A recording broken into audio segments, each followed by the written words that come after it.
Who the people? Yeah, this is our first in-house session with our new system. So bear with us. Yeah, right. Yeah, this is our first in-house session with our new system. Call this meeting to order. So bear with us. Yeah. Any declarations of interest? Yeah, this is our first in-house session with our new system. Call this meeting to order. There's a delay on that voice. Bear with us. Adoption of agenda. I got a mover, Councillor Decker, seconder, Councillor Sentence, that council adopt the agenda for the meeting of January 19th, 2021 as amended.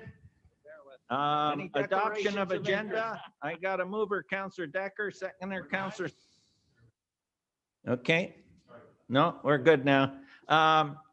Anyone, any other, anything, any amendments? Seeing none, all those in favor? Opposed, carried. Adoption of minutes. Council meeting minutes of December 15th, 2020.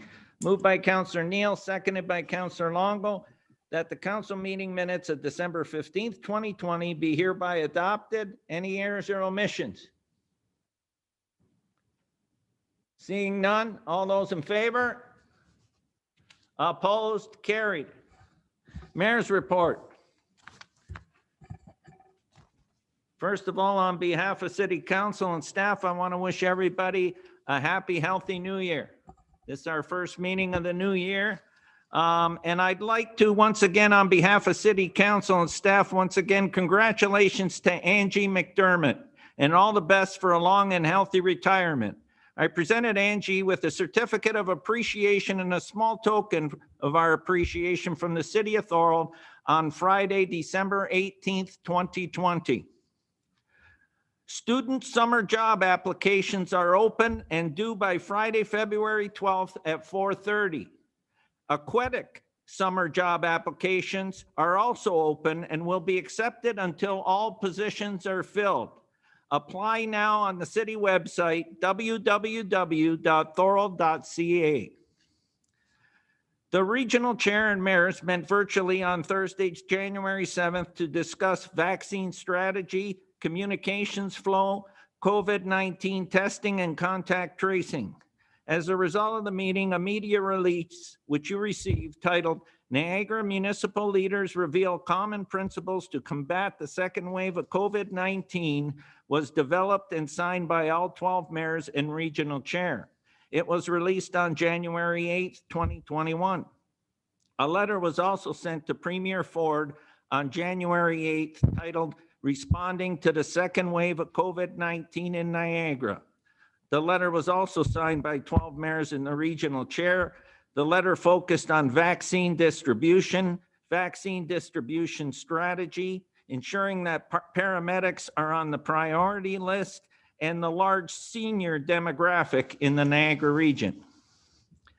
On January 13th, a letter was sent to the Minister of Environment, Conservation and Parks, Jeff Urich, regarding Niagara not having representation on the newly established Conservation Authorities Working Group, which will make comment and advise on the recent changes to the Conservation Authorities Act.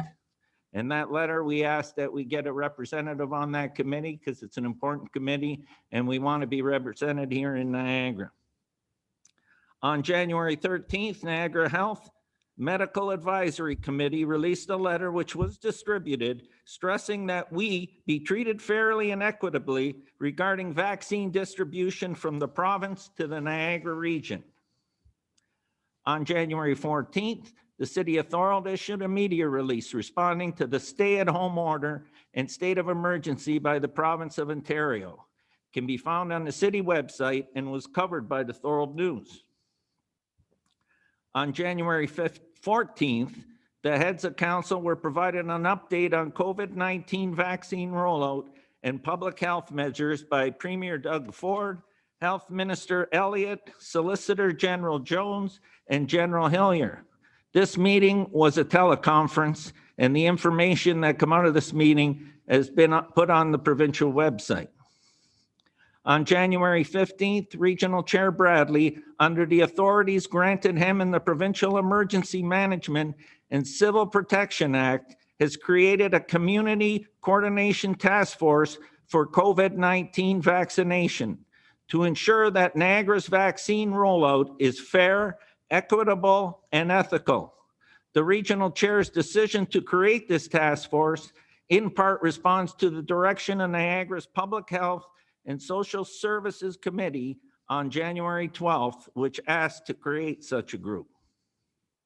As you can see, things have been extremely busy, especially regarding vaccine rollout and distribution. Unfortunately, another delay in distribution was announced because of the issues regarding the expansion of the Pfizer factory. That delay, we hope, is not going to be for a long period. Once again, on behalf of City Council and staff, I would like to thank everyone for doing their part as we continue to battle the second wave of COVID-19 pandemic. The next few months will be tough until the mass vaccination rollout phase begins, but there is hope and optimism on the horizon. Please follow the stay-at-home order and public health safety measures. Stay home, stay safe, and save lives. Continue to support one another, our frontline workers, and now more than ever, our local businesses. Together, we will emerge from this pandemic stronger and more resilient.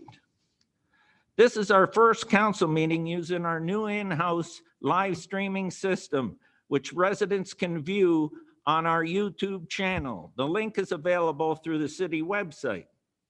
Also, we will be introducing council highlights as they can be found on the council page on the city website under council highlights, and they will be posted after every meeting. The city clerk will be handling that. And that's the end of my mayor's report.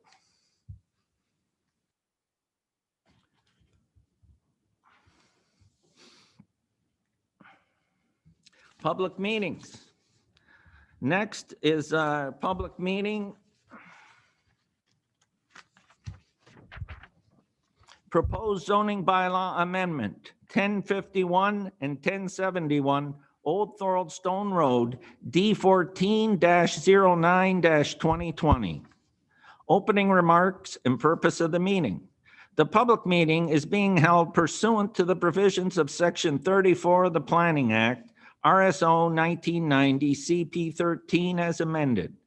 The submitted application proposes to rezone the subject land from agricultural A to site-specific heavy industrial H1 by bylaw 214097 to allow a construction and operations yard. Comprehensive zoning bylaw 60/2019 was adopted by council, but is currently under appeal and not in effect. Under zoning bylaw 60/2019, the lands are proposed to be zoned rural industrial M4 zone. The proposed H1 zoning will implement identical rural industrial M4 provisions found in bylaw 60/2019. A concurrent consent application has also been filed with the city to allocate 3.837 hectares from 1071 Old Thorold Stone Road to 1051 Old Thorold Stone Road to facilitate the development of the property. The extent of the proposed zoning amendment will be limited to the 4.6 hectares comprised of 1071 and 1051 Old Thorold Stone Road. Council will receive and consider all comments received at the public meeting. No decision on the application is being made this evening. Any of the following, no later than 20 days after giving notice, may appeal the decision by filing with the city the notice of appeal that must set out the reasons for the appeal accompanied by the tribunal's fee. The applicant, a person or public body who before the bylaw was passed made oral submissions at the public meeting or written submissions to council or the minister.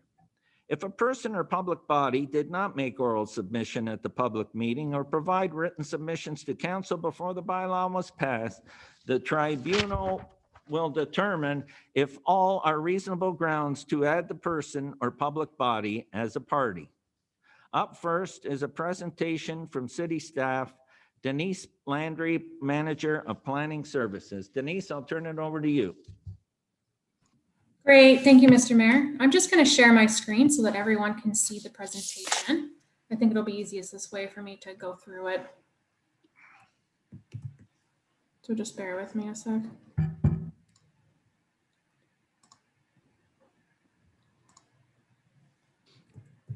Yep, we're there.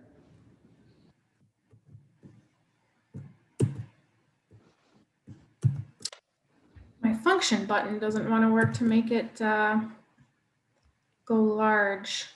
Let me just see how to do that. How to play.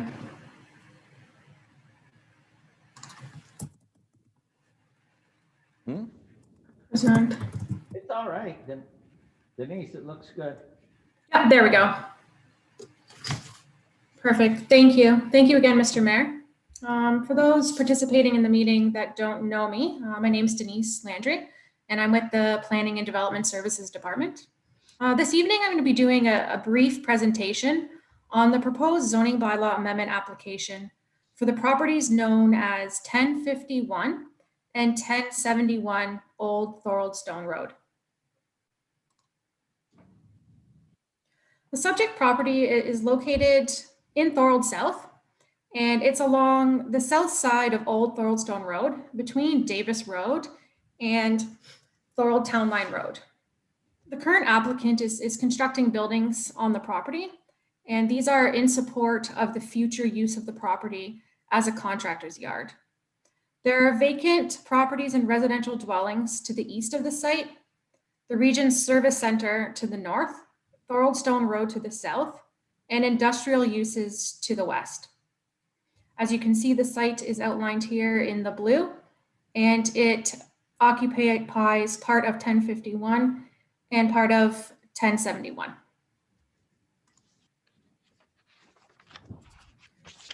So Committee of Adjustment recently approved an application for a severance, and that was to merge parts 2 and parts 3 that you can see on the sketch there that I've outlined in blue. So that is where this zoning bylaw amendment application applies to. And that's why it encompasses part of 1051 and 1071. So the applicant is proposing to use the property as a contractor's yard, and it's going to include an office building, repair shop, truck bays, storage buildings, fuel pump, and fleet parking. The city's new zoning bylaw, 60/2019, that was approved by council but has been appealed. It permits a contractor's yard, but the new bylaw, as I've mentioned, is still under appeal. So the applicant wants to move their operations. They are currently located in St. Catharines and they want to move in Thorold. And their lease is up. I think it expired in December.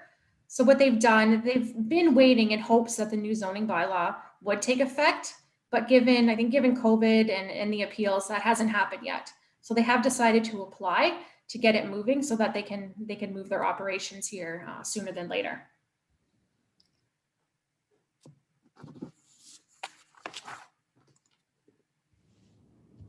So under the old bylaw, 214097, the bylaw that is still in effect, the properties is currently zoned agricultural.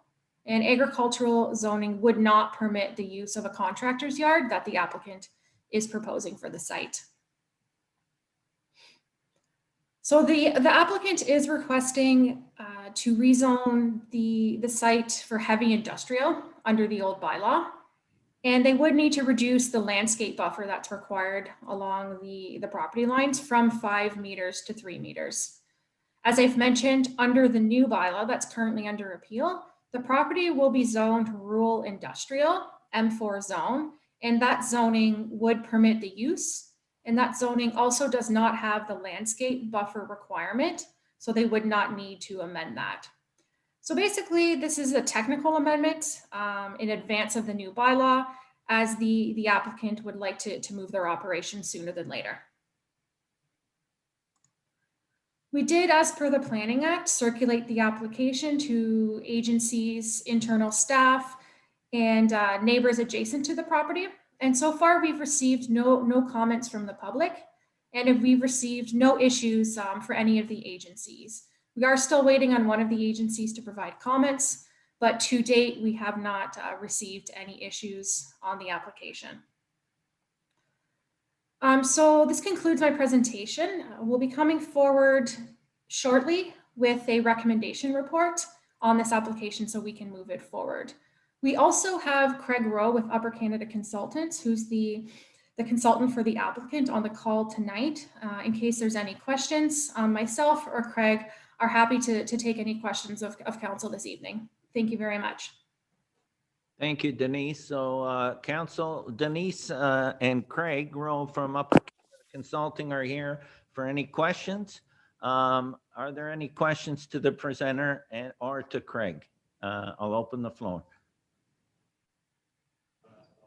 Hi. Oh, yeah. I'll just wait, Denise, till you stop the presentation so I can get the view of the councilors. Okay. No problem. There we go. Any questions? Go ahead, Councillor DeRose. Through you, Mr. Mayor. Denise, thank you. Denise, I'm just curious, when someone's asking for a rezoning, is there a cost to the person that's requesting the change?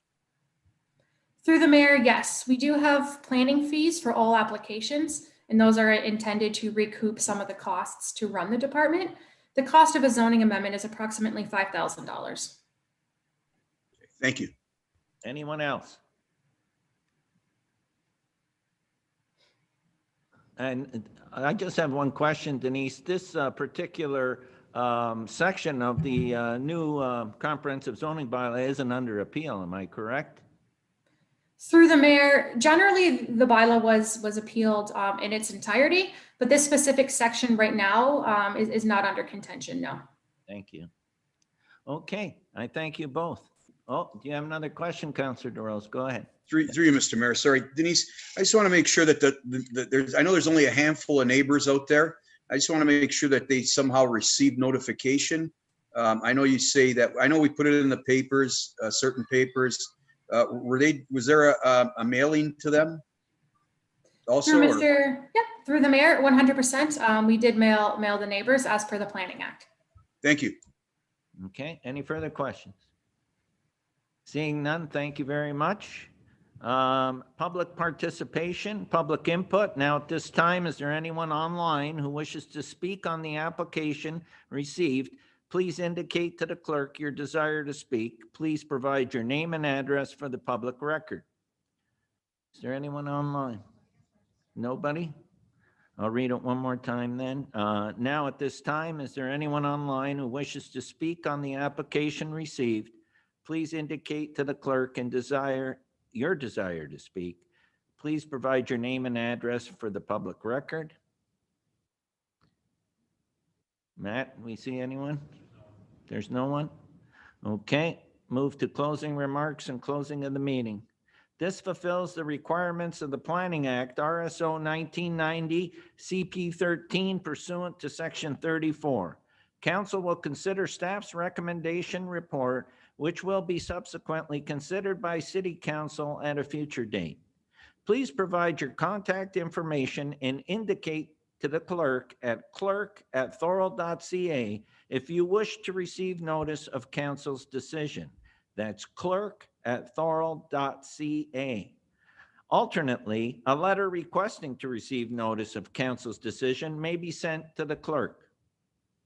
As such, the public meeting portion of this application is now closed.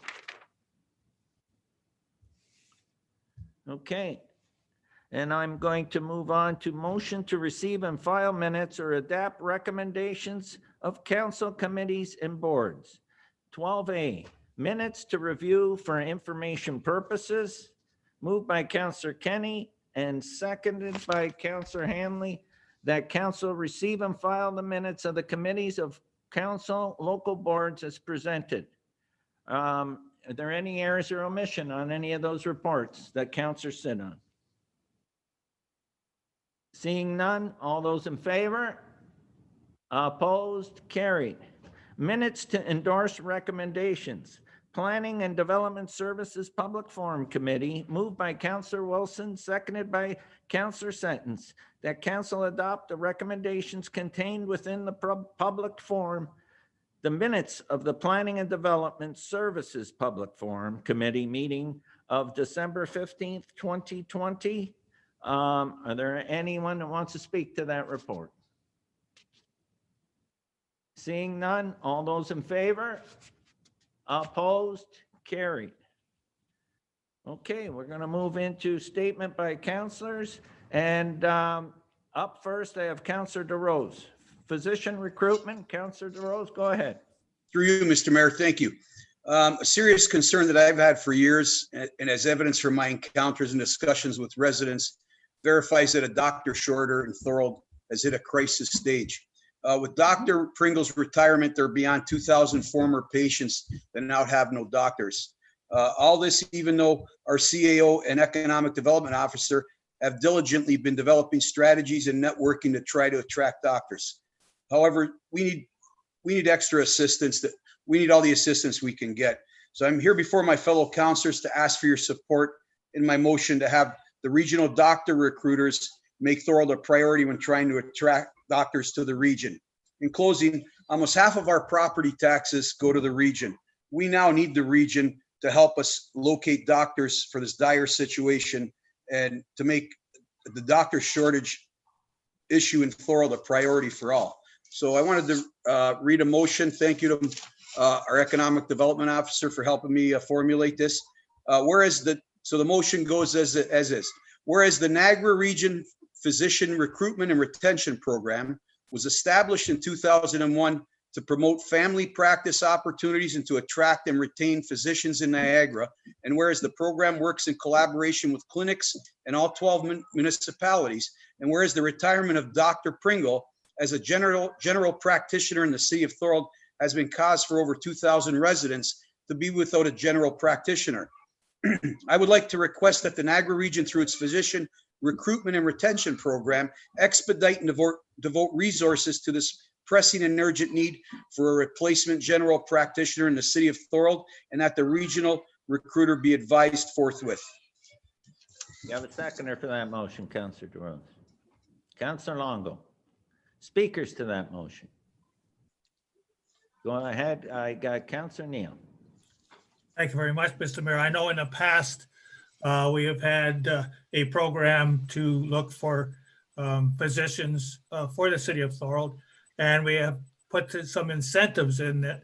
Now, does the region have incentives to bring physicians into a community, or should we be looking at putting some incentives in place to help bring doctors to the city of Thorold? I don't know if the region does. Our finance minister, Maria, are you aware if they are? No, I'm sorry, Mr. Mayor, I'm not aware of that. Is Marco on? Oh, Marco, are you there? Go ahead. Yes, I'm here. Can you hear me? Yeah. Through you, Mr. Mayor, my understanding is that there is not an incentive necessarily through the region. However, they work in close coordination with the municipalities in trying to identify different options and spaces to obviously locate specific doctors and practitioners. There have been in the past, as was mentioned, some relocation expenses, and I know other municipalities have offered relocation expenses as well. But these can sometimes run into problems with these types of scenarios just due to the fact that a doctor will locate and then sometimes relocate to another municipality. So that has been some issue in the past in some of the municipalities that have offered those types of incentives. So if we were to go down the road of looking at offering incentives, we'd have to take a pretty hard look at how we would want to implement in order to ensure that the incentives were not being taken advantage of. Thank you, Marco. And then if it becomes an issue like that, with this motion's not money related. If it is, then it would have. So the motion is separate from that. Okay.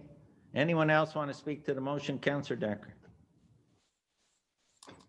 Thank you, Mr. Mayor. I agree 100% with Councilor DeRose. I know I've been speaking with Marco and Alex Tatzel. She's the part owner of the Thorold Medical Clinic, which is attached to the building that Dr. Tatzel and Dr. Pringle owned. And I know that they've been having a lot of difficulty trying to get a doctor into the clinic. And one of the reasons why is because of Dr. Pringle's sudden retirement. They didn't have enough time to get a doctor in to replace him, etc. So I have been communicating with her, and Marco knows as well. And I know that she has gone to the region and she really hasn't had any luck. And she was hoping that maybe through council, she was hoping to get her own recruiter to help them get a doctor to come into the clinic and perhaps replace the Dr. Pringle and take on some of those patients. So I know that I'm not sure if we have to bring this, if this is another motion, or we have to bring this to council perhaps to help them with this process. So regardless, I'm for what Councilor DeRose is saying, but I do know that Alex has been working tirelessly, and trying to get a doctor to bring to the clinic to take on some of those patients that don't have a doctor right now. Thank you, Councillor Decker. Is there anyone who wants to speak to the motion? Speak to the motion. Go ahead, Councillor Hannon.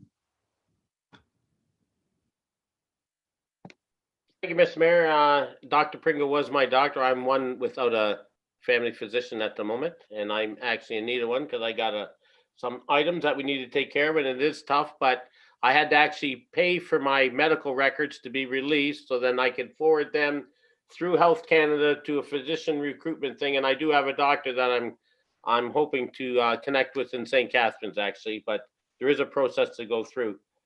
And in regards to that, we used to, I believe it was $50,000 incentive that we offered to the doctors. It was $10,000 a year over a 5-year period. I do believe at one time or another, we did have an issue too with that, but the city was paying at the time because since 2001, when the region started their document recruitment program, they've never offered an incentive like our economic director officer had stated. So we've had to go out ourselves and do it. We've done it in the past, and if that's the route that council wants to take, I'm one, if that's what we need to be, I would support something like that, but I'll support Councillor DeRose's motion as it stands presently. Okay, so we got the motion on the floor by Councillor DeRose, seconded by Councillor Longo. Any other speakers? Seeing none, all those in favor? Opposed? Carried. Okay. Councillor DeRose, clarity on CCANs. Go ahead. Thank you, Mr. Mayor. Through you, through previous conversations with Jason, I just wanted maybe Jason to clarify for anybody that's listening and for us also, for our knowledge, a lot of questions coming out about CCANs. There are some in town now that neighbors aren't happy with. My concern is, what if every single residence in Thorold asks for one?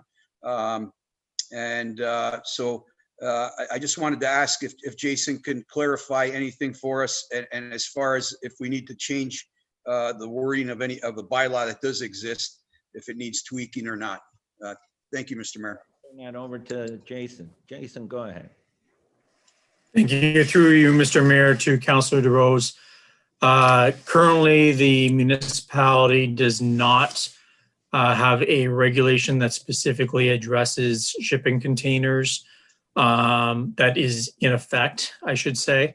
They do, if they are large enough, greater than 108 square feet, require a building permit.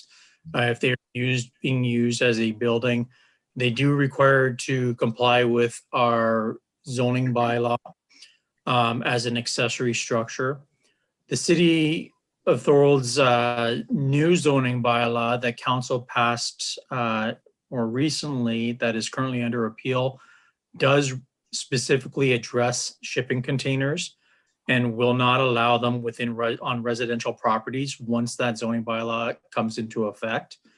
But as you know, we're currently awaiting the appeal process to be finalized. If council desires to have these I guess, prohibitions on shipping containers come into effect prior to that appeal period being, or that appeal being finalized, then I would suggest that we bring this back to our planning department and staff can bring a report forward. So would you like a report, Councillor DeRose? Yeah, yes, please. Yeah, just so we get a direction, we're all on the same page and there's no miscommunication for residents, because there's all kinds of things, information flying out there, and I don't think, not all of it's accurate, so I'd rather get it from Jason and his department. That'd be great. Thank you. So we're going to get a staff report. A motion for staff report moved by Councillor DeRose that we get a report back. How do you want that to read, Jason? Well, I think it will really be a staff report coming from the planning department. I see Denise is still here. I don't know if she wants to chime in, but I believe it would be a report indicating or proposing what direction to take on prohibition against shipping containers moving forward. Is pending our new comprehensive zoning bylaw approval? Correct. Okay. Councillor Hanley, did you want to second that? Yes, I'll second it. If I could speak on it, please. I have a question for Jason. Yep, go ahead. Through you to Jason. Jason, in the interim, someone puts a shipping container on their property. Would they be grandfathered in once the new zoning bylaw comes into effect? Because how could you prohibit something once it's allowed now and you couldn't prohibit after the fact, right or wrong? Should they obtain the proper approvals at this point in time, then yes, then the shipping container would be permitted to remain in place, provided, I want to stress, that they get the proper approvals at this stage in the game. If they go ahead and place the shipping container on the property right now without the proper approvals in place, they will not be grandfathered in. And thank you very much. One of, if I could, Mr. Mayor, second one, a follow-up. Is that inclusive of the square footage? Anything under the square footage would not have to obtain a permit? So if you're asking 108 square feet, if it's 100, you're good? Anything less than 108 square feet does not require a building permit. However, it is still required to comply with the municipality zoning bylaw. Setbacks and whatnot. Thank you very much. Okay. So that's, anyone else want to speak to that? Councillor Kenny?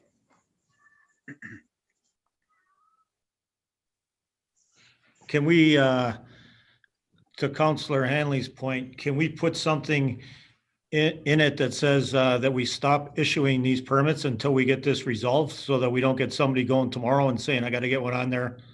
And until we get this resolved, just put a stop on issuing permits for these things until we get it resolved to our liking. Is that possible, Jason? Jason, I'll turn that over to you.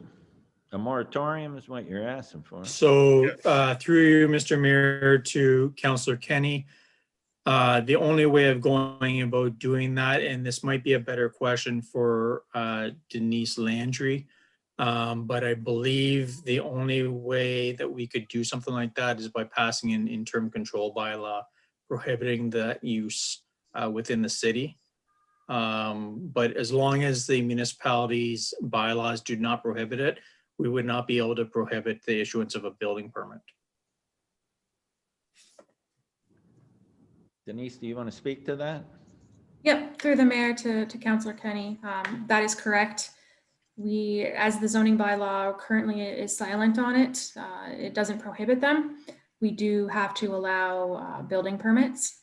Do note that we do have requirements for where these can be located, as they are structures or buildings, and we do have setbacks, maximum lot coverage, etc.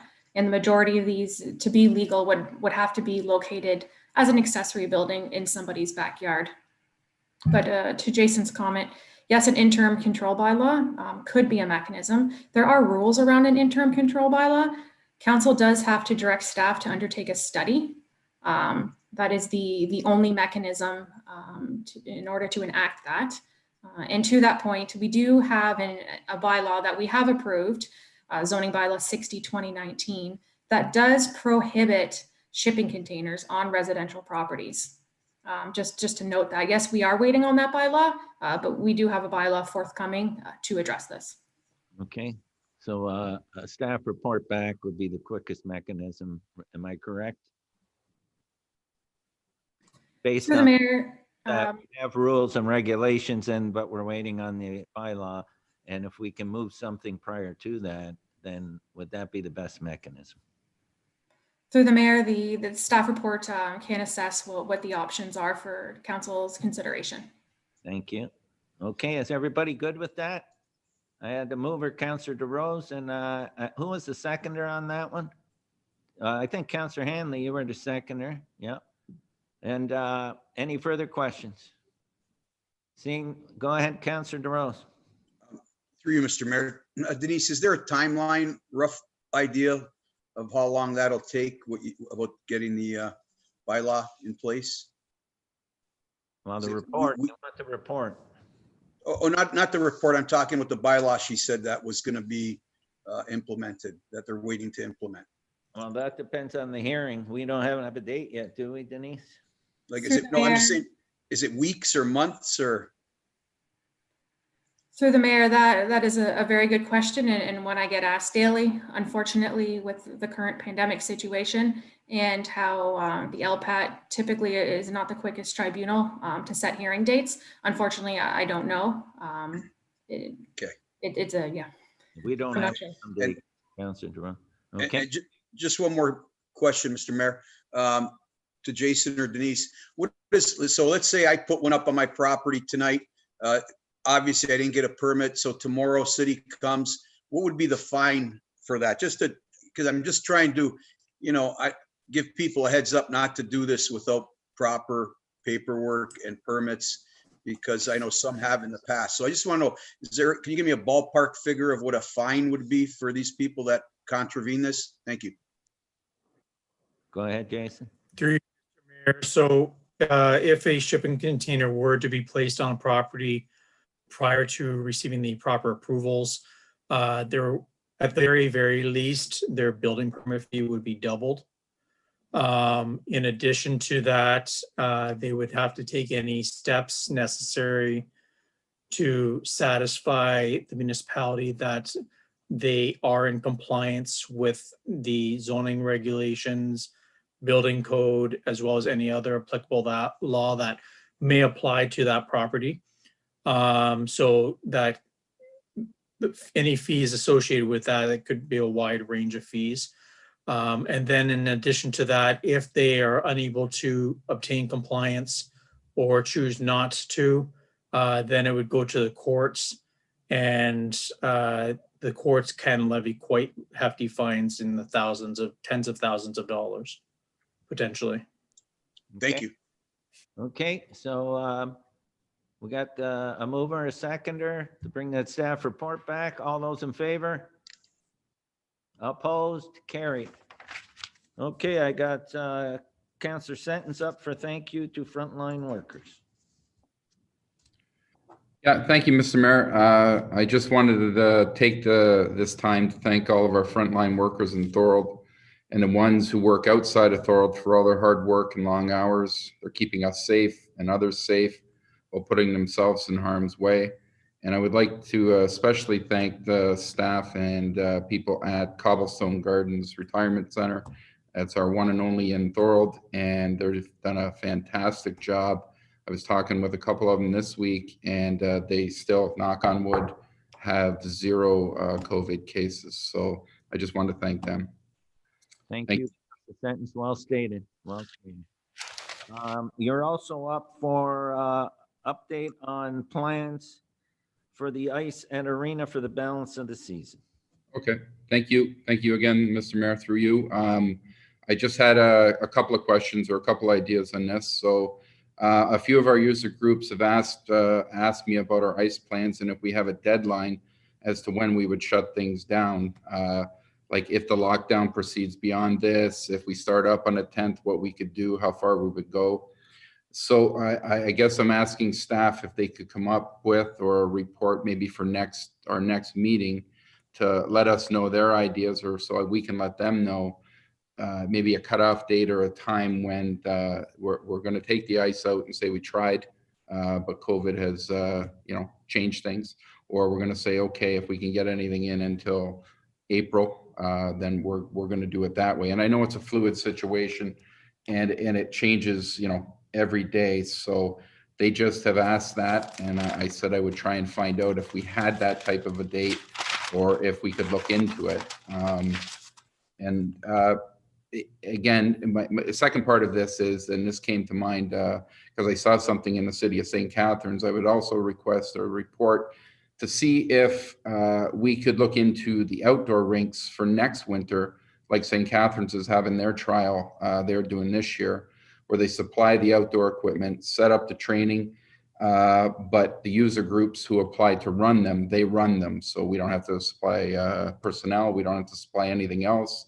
They use our insurance, and we would have, if it works, we'd have various outdoor rinks run by other people, and the ability to have that for kids, for people, for anybody. I remember growing up in Thorold South, and we had the outdoor rink there, and Mr. Green would come along and he'd ice it down every night, and it was just fantastic. So I guess two reports is what I'm asking for from staff. Thank you. And I'll turn that over to Jeff Holman. Go ahead, Jeff. Well, thanks, Mr. Mayor. I think Councillor Sentence has a good handle on the situation, which is that we're waiting for the best advice to come from public health. That's the reason why we haven't really made a decision to take the ice in or out yet. Obviously, the user groups are going to need to know what the rules are if they want to return to play, and they'll determine whether or not it's feasible to keep the ice in. So we're happy to provide the reports on both accounts, and curious to know how St. Catharines is making out with the outdoor rink proposal. We'll bring that information back as soon as possible. Thank you very much, Jeff. I think the biggest problem is keeping ice in the weather we're Yeah, having. they can't get it cold enough right now, but yeah. Councillor Hanley, go ahead. Did you want to comment on that? Yes, in regards to the current restrictions, they are in fact until February the 28th, I believe. Was it 28th? No, the emergency orders to February 28th. The restrictions are till February 13th, I think. I think it's 13th. Well, part of the emergency order, isn't it only 5 people allowed to be indoors at one time? And that would be effective until February 28th? But the lockdown is separate. Is the restrictions on the lockdown and emergency order are two different items. Okay. Harry, are you on? Do you want to speak to that? Yes, I can, Mayor, through you, Mayor, to council. The provincial order and the lockdown is good till February the 19th. And the state of emergency order for the province is February 28th. They are two separate, but the lockdown is right now right till February the 19th. 19th? Okay. Any further questions? Go ahead, Councillor Kenny. Yeah, I just, Councillor Sentence, I agree with the first part of it, but the second part of it, we're asking for studies about outdoor rinks, and we had a gentleman in Ellenberg putting a private rink in, and we turned it down. Like, where would we put these rinks? Are we going to have to get the people to agree in the areas? I'm just raising something here that, we had somebody that wanted to put a rink in, and we told them no. And now we're going to look at putting rinks out in fields. These are outdoor rinks that in St. Catharines, Councillor Kenny, areas or groups come together and apply to have one of these in their area that they would look after. I think they actually had more applications than they approved. So the city partnered with them on sharing the cost and providing the training, but they did not look after it. It was looked after by whatever that group in that area. I don't know who they are. It could be a service club. It could be anything. I'm not exactly sure of the details. And they maintain it and look after it. Hey, I'm all in favor of that, okay? I'm all in favor. I think skating, exercise, great. But what if we get residents, say you were to go in Clancy's school's backyard, and some of the residents don't want it? Like, aren't we opening, that's what happened out in Ellenburg. Some of the residents didn't want it. I'll stop at that and we'll see what his report says. But, Asking is he's bringing back information. okay, thank you. Okay, is there any further comments on that? Okay, do we need we don't need a motion on that. We need a motion to bring back those reports. I got a mover, Councillor Sentence. Do I have a seconder? Councillor Decker. All those in favor? Opposed? Carried. Manner in which streets are named. I got Councillor Kenny, you're up. Yeah, I was called by a few residents. Actually, one was a former councillor, Norbert Preiner, and there's a street actually two streets in Thorold with the exact same name. One is a crescent and one is a drive or a street. But McCartney Street in Thorold, it was named after William McCartney, who was one of the first graduates from Toronto Pharmacy School. And he opened up a drugstore on Front Street, 15 Front Street South in 1872. 60 years later, it was purchased by Edward Henderson. And now John Henderson runs that pharmacy. That's a little bit of history of the McCartney Street. So there was a street named that in near Collier Road in Thorold, a crescent. And now we have another one with the exact same name. So the residents on former Councillor Preiner Street there are getting pizzas delivered or Amazon packages now. And we have this exact same spelling of a street, of two streets in Thorold. One is a crescent and one is a drive. First of all, my first question is, how does this happen in Thorold that we get two streets the same? And the other problem is ambulances and fire services. I was told that that couldn't happen. They couldn't go to the wrong street, but I find that hard to believe. But so that's my first question, how this ever happened. And my second question is, I don't want to study, and I don't want to from staff. I just want this thing changed, fixed quickly, because God forbid an ambulance go to the wrong street and somebody doesn't make it because of that. That's a big problem. And the other problem is the cost. The residents on one of the streets, it's going to cost them some money. So I'd like to discuss on if the city's going to pick up the tab. And an example, if you have to go change your driver's license or your health card and it costs you money, or your plates, or if you're anything. I think the city should be picking up the cost for the residents of changing that information. So I'd like the first part answered. How could that ever happen? I'll turn that over to Denise to speak to. Okay, go ahead, Denise. Through the mayor to Councillor Kenny, in September of this past year, 2020, staff did bring forward a revised policy, street naming policy, to update how we approach street naming. And that is to avoid this exact situation. We do now have a GIS technician on board who will be able to gather a comprehensive list of all the existing streets in the city to ensure that there is no duplication in street names moving forward. So we do have that policy. That policy speaks to the process moving forward for how to get that street name changed. If council does choose to go forward with directing staff to do that work, we would get together a working group of internal staff, as well as a member of the Heritage Committee.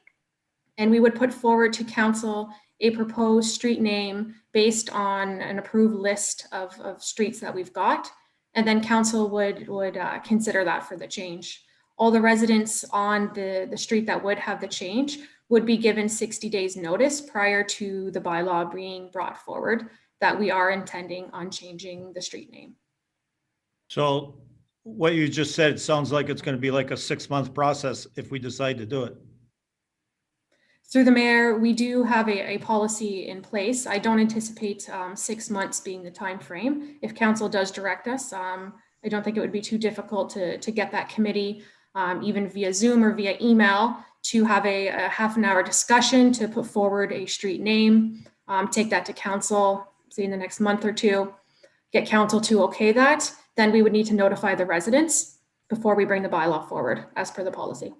For 60 days. Correct. Okay, I'll let others speak on it. Go ahead, Councillor Hanley.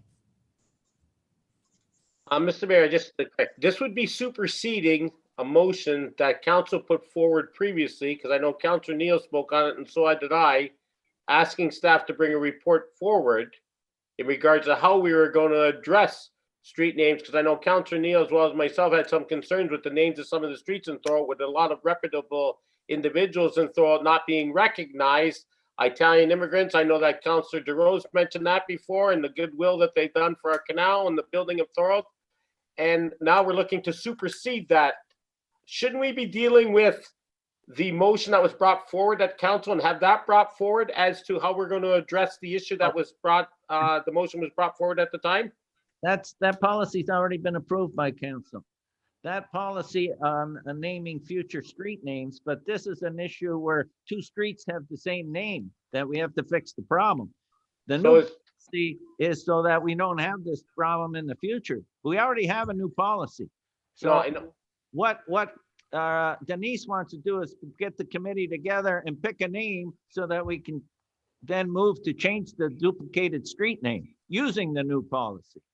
And we're hoping that this is the only street in Thorold that there's 2 names with the same. Well, we hope. I don't know. There could be others I'm not aware of, but you know. Well, maybe we just amend the check.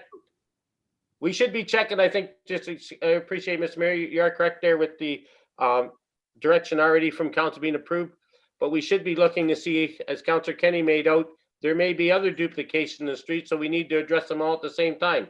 Because I think he makes a very valid point. You're dealing with 2 addresses here, and so on a second note. Thank you.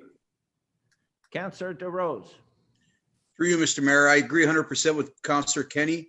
I brought this up at that September meeting, and I think Jeff Holman responded, if he can correct me on it. And I'm on Hansler.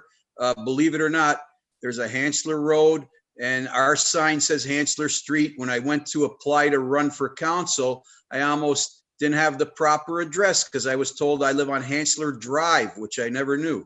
So there are more than just that McCarthy situation.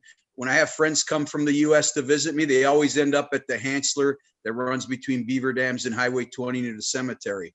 So I think it is an issue. I think we even have to go back and look at previously named streets in that respect, because it is confusing. And as Councillor Kenny said, the worst case scenario that a fire or an ambulance misconstrues an address is a serious concern. Thank you. Councillor DeRose. Councillor Sentence. Go ahead, Councillor Sentence.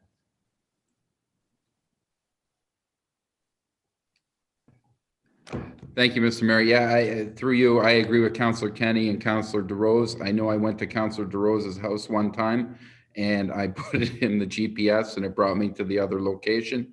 I had the same calls, a few calls from Cartney Court saying the same thing. This is ridiculous and could be dangerous. So I agree 100% with getting this group together and expediting this process for that street, Hansler, and any other ones we have. It shouldn't be too hard to in a database to look and see if we have other streets that are named the same. Thank you. Thank you. Anyone else? Seeing none, then do you need a motion for that to have, because that's only relating to one.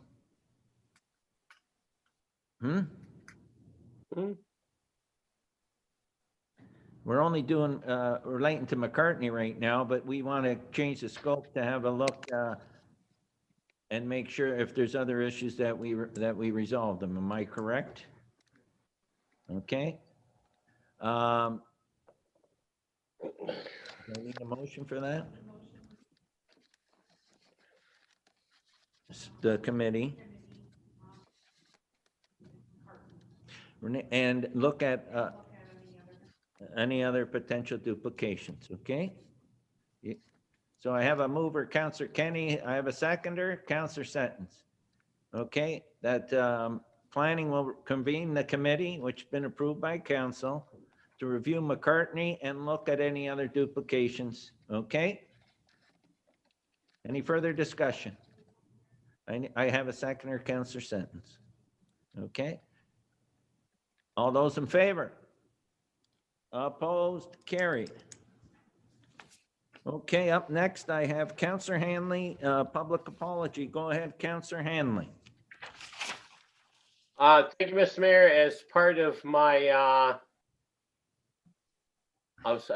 discipline for my acting as a counselor and what I had been one of the things is a public apology. I had sent an email earlier to my councils, but as part of it, I need to do it publicly. And I have one other part of it in regards to sensitivity training that I'll mention of this, but in all sincerity to my fellow councillors, staff, and citizens of Thorold, I'm sorry for the harm I've brought against my fellow councillors and staff by the comments on social media and emails.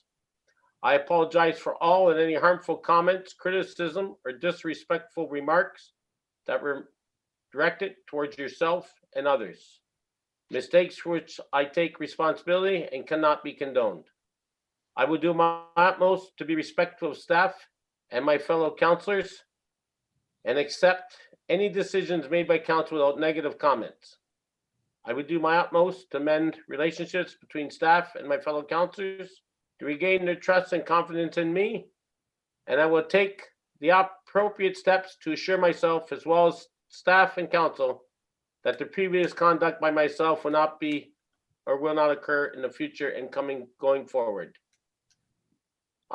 This has been approved through the lawyer, and also part of it, I had made and submitted a list of literature that I could speak on in regards to such, and they've accepted what I could do to fulfill my requirements.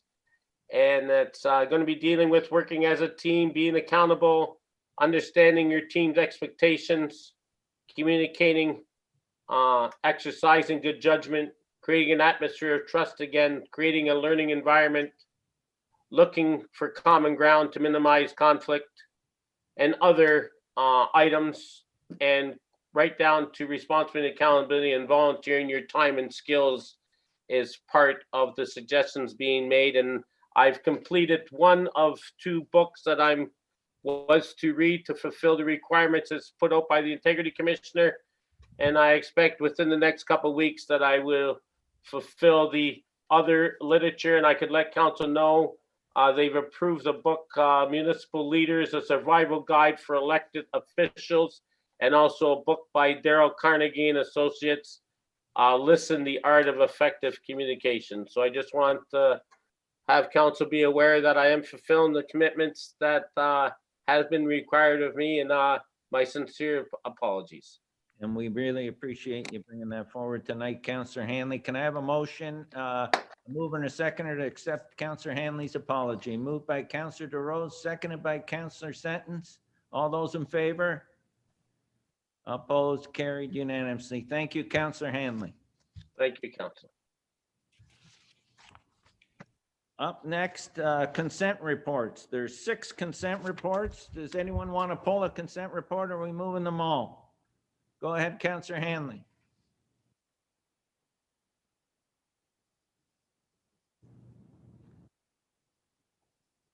Councillor Hanley.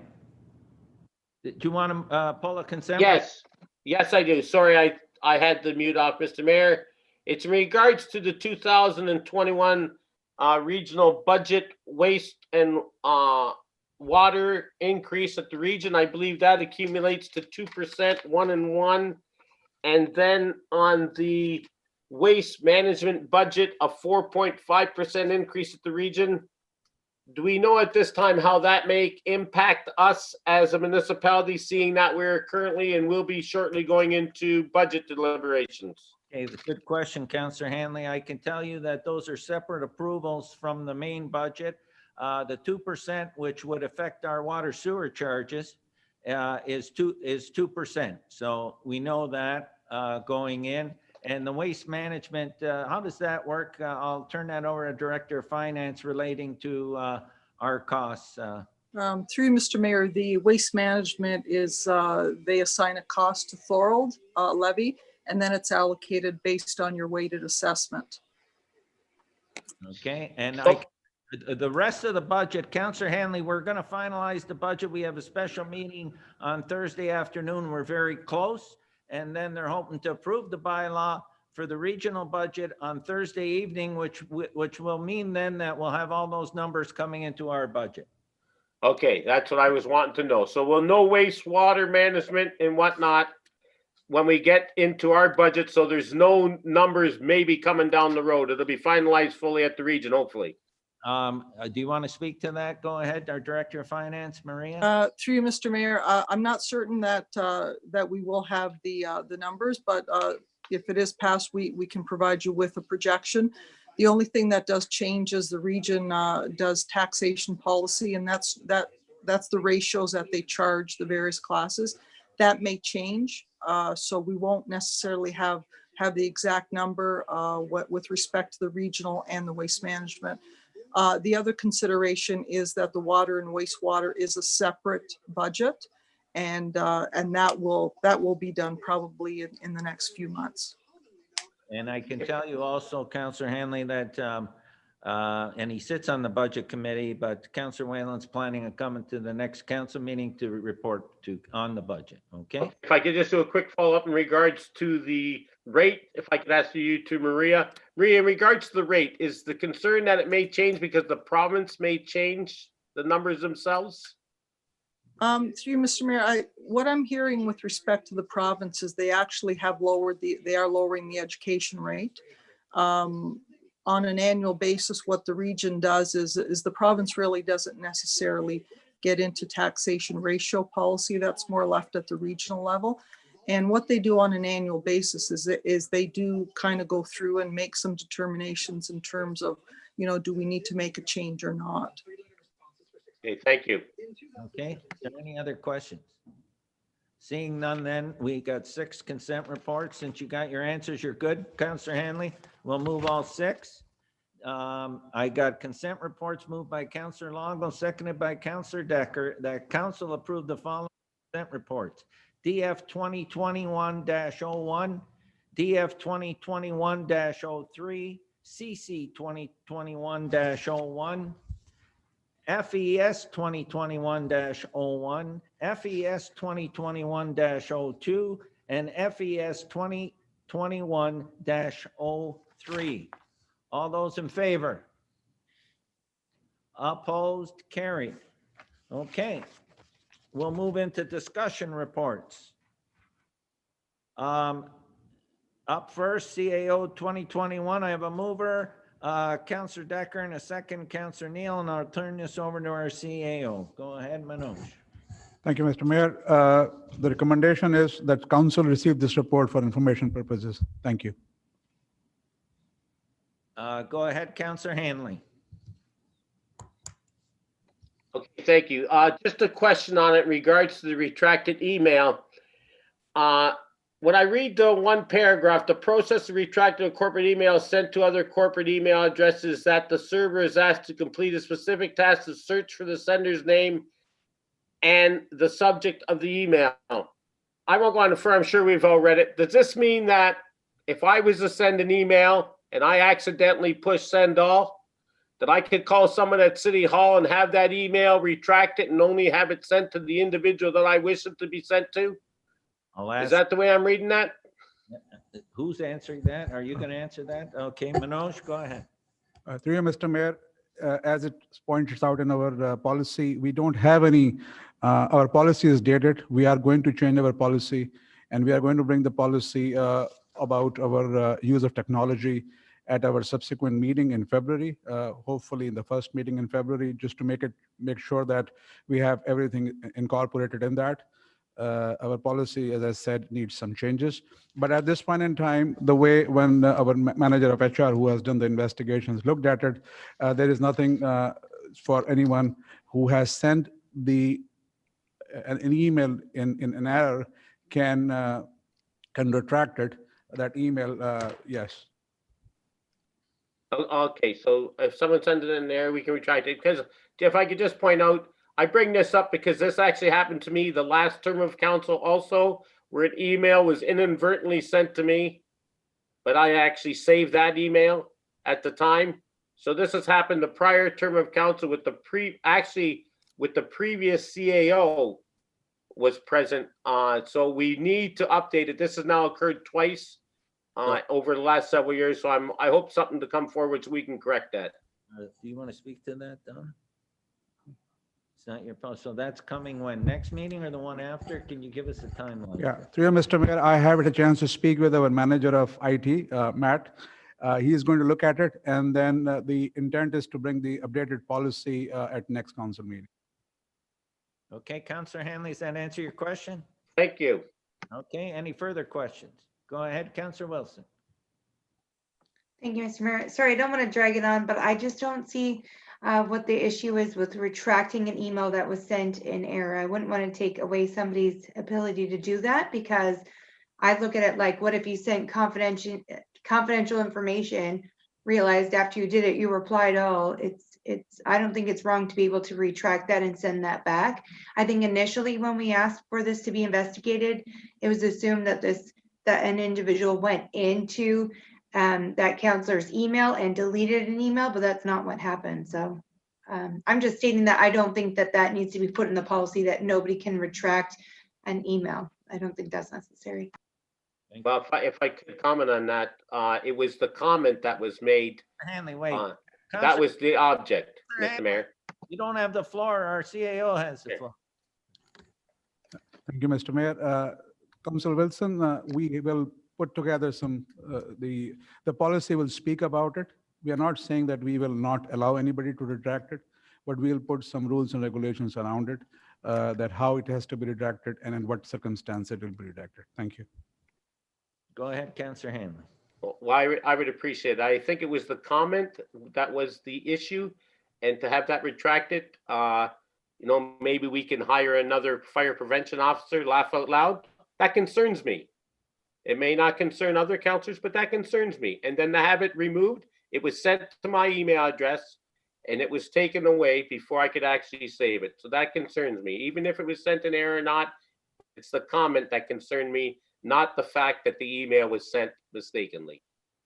That's all I wish to comment on. Thank you, Councillor Hanley. Any further comment?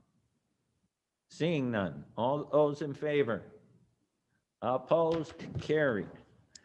DF 2021-02, I have a mover, Councillor Kenny, and a seconder, Councillor Wilson, and I'll turn this over to our Director of Finance, Maria Moore.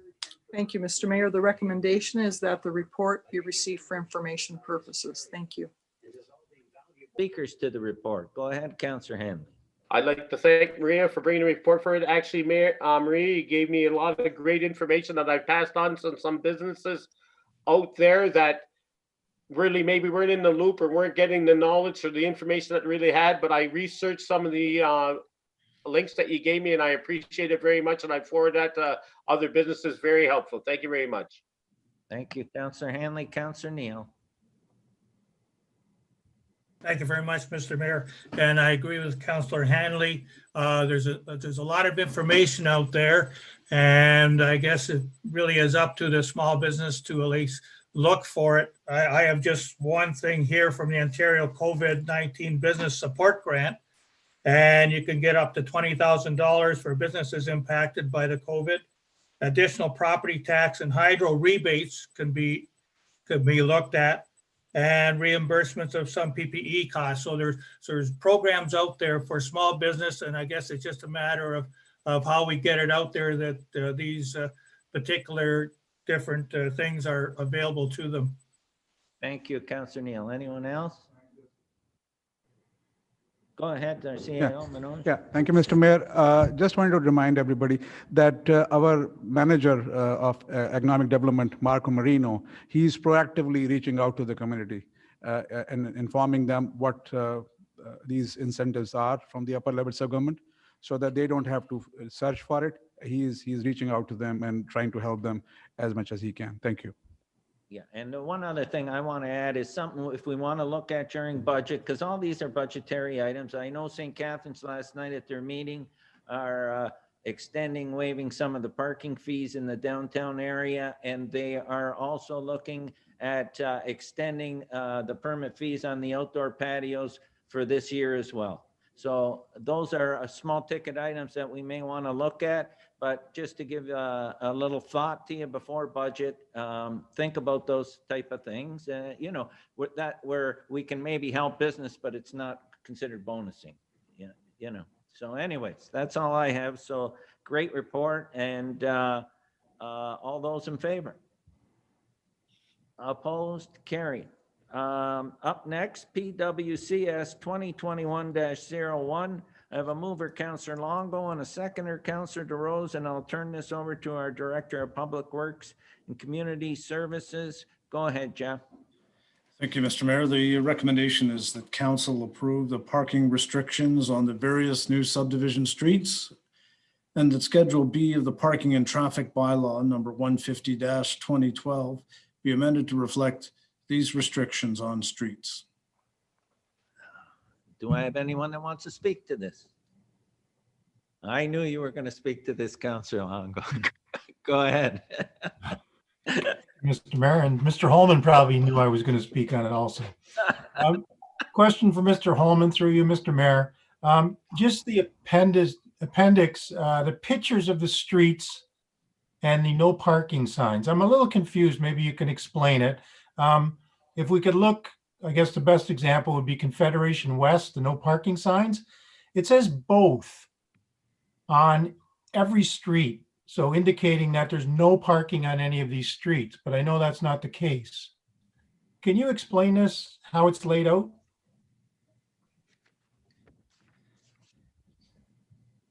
Mr. Mayor, I appreciate the graphics aren't the best. The idea here is to show that parking is restricted at certain locations on both sides of the street. Yeah.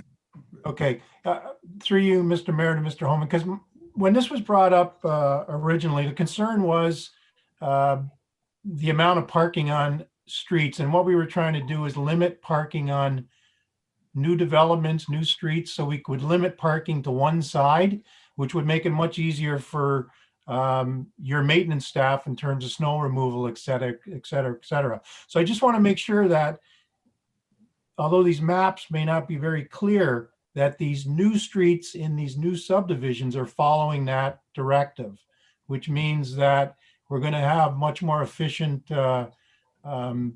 cleaning of streets and maintenance and so on. Go ahead, Jeff. Mr. Mayor, that's the intention here. The difficulty we have now as we're starting to assume some of these subdivisions is that although the signage is posted, the bylaw is not in place. So if we were to issue a ticket, it could be contested because our bylaw does not support the signage that's out in the field. So that's where we're hoping to get some compliance. As we have more experience on the operations, we can make some adjustments and some tweaking, but we need to have these in place first. Okay, thank you very much. And if I'm correct, Jeff, like that picture, I know it's a little hard, but it's so that even on the parking where you can park on the side, there's so many feet from a corner that you won't be able to park. Am I correct? So our vehicles can make turns and there's the right turning radius. Is that correct? Yes, Mr. Mayor, there's certain requirements of the Highway Traffic Act that apply whether there's signage in place or not.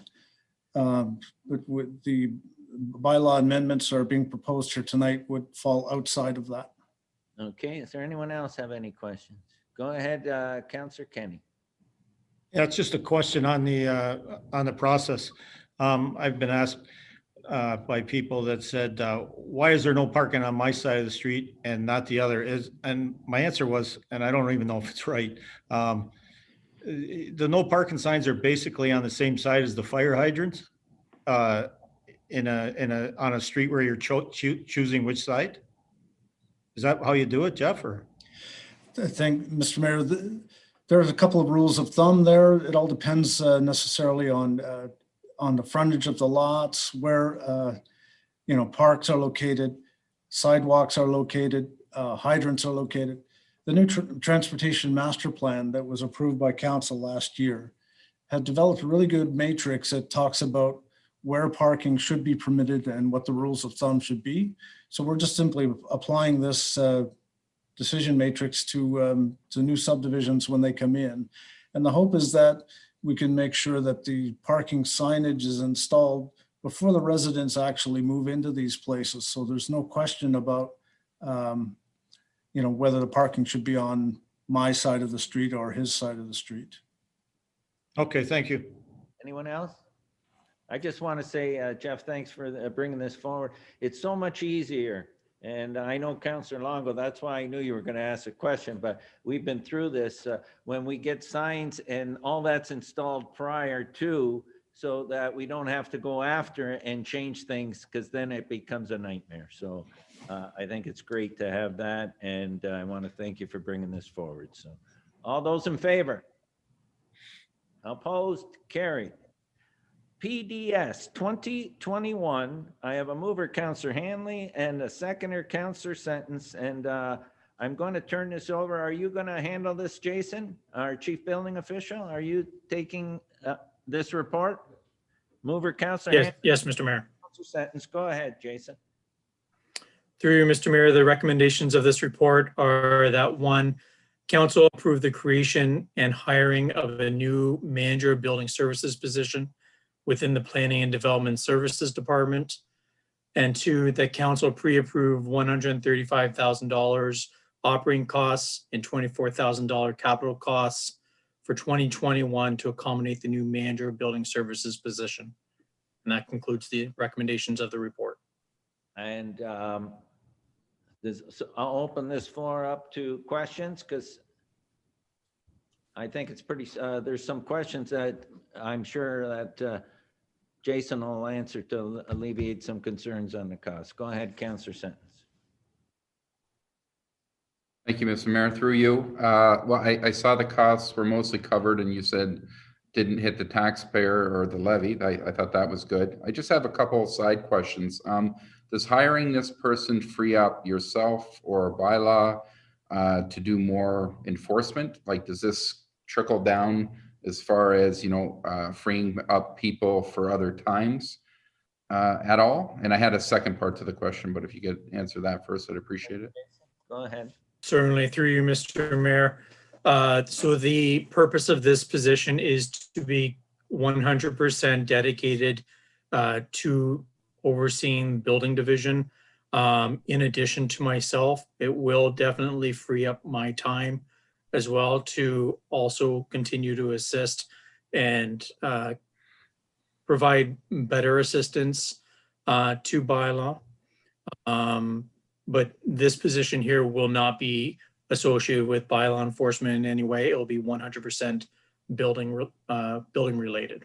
Okay, thank you. And I guess I just wanted to piggyback kind of on the street parking and this, as far as, enforcement with things that are going to be going on. I didn't know if that would affect it or not, but just I had heard through the grapevine that we might be looking into having, our supervisor at Public Works or somebody doing able to or deputized to hand out tickets for snow removal at night when we don't have somebody, which I think we need, a 4 to 12 shift, that they might be able to hand out tickets to people who are parked overnight during snow events. Go ahead, Jason. Thank you. Mr. Mayor, we haven't come to a conclusion yet, but we are actively at this moment looking at options to assist with parking enforcement as well as COVID enforcement in the near future. Thank you. Any further questions for Jason? Go ahead, Councillor Wilson. Sorry, I just have a basic question about what their duties would entail.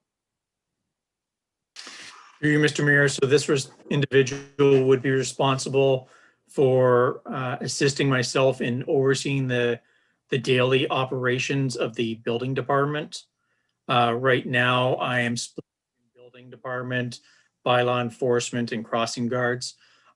So this person would assist in the day-to-day operations of the building department, making sure that we meet the mandated timelines and service levels that we are required to meet under the Building Code Act and the Ontario Building Code. Okay, thanks. Go ahead, Councillor Hanley. Yeah, in regards to this, is this a position that will be out in the field, or is this a position within City Hall? And what is, I don't see here, what is the cost of this individual per year? I don't see it in there. It's a pre-approval 135,000 for operational expenses for salary and benefits. That's the yearly. Seeing that that's going to be a yearly cost, seeing that we're already into 2021. Through you, Mr. Mayor, yes, that is the estimated annual cost for the position. The question as to whether or not this position would be out in the field or not, this position would be primarily focused on being in the office, overseeing the daily operations. But if the workload is required to have this individual go out in the field, then they could do that in accordance with the collective agreement. Because being the outside work is union work, and so we want to make sure that it's going to unionize staff before someone like this position would be helping to cover. Okay, thank you. Okay, any further questions? Go ahead, Councillor Kenny. Yes, on what Jason's just said. So what you'd be looking at is somebody that is currently employed with the city first? Through you, Mr. Mayor, so the position would certainly be posted internal as well as external. And then the position would be awarded to whomever the most appropriate and competent candidate is. Yeah, I like that idea because I like to reward somebody that's already working here with a better position and hire in at the bottom. You, Councillor. I think it's a great way of maintaining our people instead of hiring at the top, having them work here for a couple of years and leave the city and go work somewhere else. Whereby if you bring somebody in from the bottom, they tend to stay longer. Thanks. Thank you, Councillor. Go ahead to our CAO, Manoj. Thank you, Mr. Mayor. I think to Councillor Kenny, that's usually the way we practice. So if there is competent staff within the department, we certainly give them preference to get into that position. So make sure that we have the retention in here as well. But again, this is not a unionized position, so it will be both internal and external, and all our internal candidates will be treated very. Thank you. Okay, anyone else? Okay, and you know that like in the building department, those fees, building permit fees cover the costs of running that department. Any further discussion? Go ahead, Councillor Wilson. Sorry, I guess my only concern is that we're about to start budgets, and I understand this comes out of already that bucket of money in building. I get, so it's not affecting the levy, but we'd be talking probably when we see the reports about new positions being added. I guess I was just surprised to see this on the agenda and not have it start with the budget for the year, and for us to see all of the new positions that staff wants to bring on and then decide which are the most important or the most needed. So I don't know if maybe the CEO wants to comment on that, but yeah, I'll turn it over to him. Thank you, Mr. Mayor. The reason why we have brought this forward is because it is not affecting. I can't hear him. Sorry. The reason why we're bringing this forward because it is not affecting our tax levy. It is coming from our building reserve. And we have looked at holistically the positions that we require with the city. We are not bringing any of the positions in the main budget, though there are a couple of positions in the deferred list. But this position, when we looked at from based on the, as Jason has pointed out, to meet our guidelines, meet the Ontario Building Code and the Building Act, we feel that this position is required. And if we get a pre-budget approval, then our CBO can reach out and advertise it, and then don't delay it, because we are certainly very short-staffed in the building department. That's the reason why we have brought it forward. Thank you. Okay. Any further questions? Seeing none. Go ahead, Councillor Hanlon. Go ahead, Councillor Hanlon. Okay, so if I read this right, one last question. This isn't going to affect the budget. It's 100% funded by the reserve. Is this for each and every year or just the first year? Because Yeah, it sounds like it's net revenue neutral. Through you, Mr. Mayor, it's in perpetuity, I guess, but that's what we think, that this is always going to come out from our building reserves, from our building funds. It will not affect tax levy. Thank you. Thank you. Okay, any further questions? Seeing none. All those in favor? Opposed? Carried. CC 2021-02. I have a mover, Councillor Decker, second, Councillor Neal, and I'll turn this over to our city clerk, Donna Delvecchio. Thank you, Mr. Mayor. I did previously forward to council an email yesterday of some applications we've received to the Thorold Business Improvement Area at-large member, as well as the Tourism Advisory Committee. I'd be looking for council to make an amendment to this motion to add the person or the applicant's name. So we had one for the Tourism Advisory and two for the Business Improvement. Am I correct? That's correct. And we need one for each. One for each. Okay. So if people read the report, and yeah, got the confidential report as well that was sent on the information on the applicants. Do you want to do the BIA one first? Absolutely, we can do that. So there's two applicants. Are they listed A and B? They're listed A and B. There's two applicants on the BIA, A and B. Does someone want to put a name forward? Go ahead, Councillor Kenny. I would like to ask, can we add them both? Why turn somebody down that wants to help? I don't know. I don't know what the mandate of that committee. I turn that over to our clerk. The BIA, they have a board of management.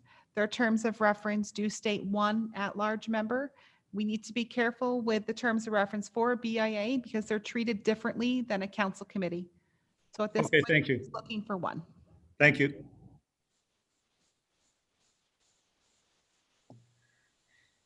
Go ahead, Councillor Sentence. Yeah, I think we had one person apply for both and one apply for one. I looked at them both are both good applicants, I think. So at this time, I'd like to put applicant for the BIA. I'd put applicant A forward. Okay, so we have applicant A forward on the BIA. Can I get a seconder? Councillor Longo. Any discussion on applicant A? Seeing none, all those in favor? Opposed? Carried. Tourism Advisory Committee, we have one applicant. I need a mover and a seconder to move that applicant. If you feel that that's the person, I got Councillor Longo and a seconder, Councillor Hanley. Any discussion on that? All those in favor? Opposed? Carried. Now I'll turn that over to our city clerk to tell us the names of the successful candidates. Thank you, Mr. Mayor. Jessica Lamb is being appointed as the Thorold BIA at-large member, and Daryl Murphy is being appointed to the vacant position on Tourism Advisory Committee. Thank you. Thank you. That's the end of that. Oh, so we had a mover seconder. We voted on that. It's done. Notice of motion. I have Councillor Neal. Go ahead. Thank you very much, Mr. Mayor. My notice of motion is a proposal from Glenn Gordon, Rolling Meadows Development Company, to put in a walking, cycling trail on the Q Road from Merrittville Highway to Faywell Road, and it to be discussed at the budget meetings. Okay, so you want to refer that to budget? You're going to bring that motion in the next council meeting, am I correct? That's correct. Okay, thank you, Councillor Neal. Anyone else? Okay, we're going to move on to, there's no closed meeting tonight, correct? Bylaws. First reading of the bylaws. I have a mover, Councillor Hanley, and a seconder, Councillor Neal, that leave be given to introduce the following bylaws. Bylaw 02-2021, 04-2021, 05, 2021, 06, 2021, 07, 21, 2021, 08, 2021, 09, 2021, 10, 2021, 11, 2021, 12, 2021, 13, 2021, 14, 2021, and now be read a first time. All those in favor? Opposed? Carried. Final reading of the bylaws. Moved by Councillor Hanley, seconded by Councillor Neal, that the bylaws just read a first time be read a second and third time and do pass, and that the mayor and clerk do sign and seal the same, any rule of this council to the contrary notwithstanding. All those in favor? Opposed? Carried. Adjournment. I have a mover, Councillor DeRose, seconded Councillor Sentence, that this meeting is hereby adjourned at 8:01 p.m. All those in favor? Opposed? Carried. I want to thank everybody. Excellent meeting. And I want to thank Matt for our first meeting on our new system. I think it went pretty well. And this is going to be a great thing moving forward because we can use it for when we get back to in-house, we'll be able to use it for committee meetings and all kinds of scenarios. So this is a great step forward. Can I add? We'll also be live streaming all of our budget meetings, and we'll also, once we're all back at some point, President and Council Chambers, Very nice. locking the doors and doing all of our in-camera, which will also be recorded once again. Very nice. So thank you, everybody. Have a great evening, and we'll be talking soon. Good night, everyone.